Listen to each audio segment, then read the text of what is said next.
జగన్‌కి చెప్పినటువంటి మాట పడిపోయిన పంటలను చూడమన్నా ఒక్కరు రావట్లేదు. దెబ్బతిన్నట్టు రాసుకుంటే తర్వాత ధాన్యం కొనబోమంటున్నారు. వరి పొలాల్లో వైఎస్ జగన్ ఎదుట అన్నదాతల ఆక్రోశం అన్నటువంటి వార్తని హైలైట్ చేశారు. అయితే కృష్ణా తీరం జన తరంగం అంటూ జననేత జగన్‌కి అడుగడుగున బ్రహ్మరథం.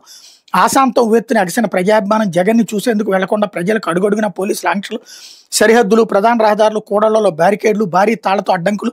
అయినా మండుటెండను లెక్క చేయక వెలుగులా పోటెత్తిన ప్రజావాహిని. ప్రజాభిమానం ఉప్పొంగడంతో 70 కిలోమీటర్ల దూరానికి 7 గంటలకు పైగా సమయం.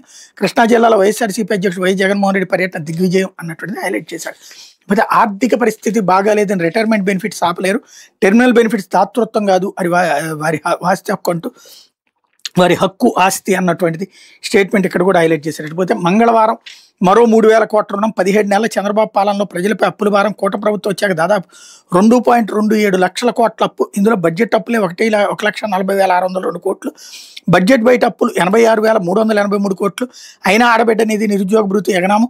అప్పుల వృద్ధి తప్ప ఆస్తుల కల్పన లేదు. 17 మెడికల్ కాలేజీలతో ప్రభుత్వ సంపదగా ఆస్తులు సృష్టించిన వైఎస్ జగన్ వాటిని పీపీపీ పేరుతో ప్రైవేట్ పరం చేస్తున్న బాబు సర్కార్ అన్నటువంటిది హైలైట్ చేశారు. సభ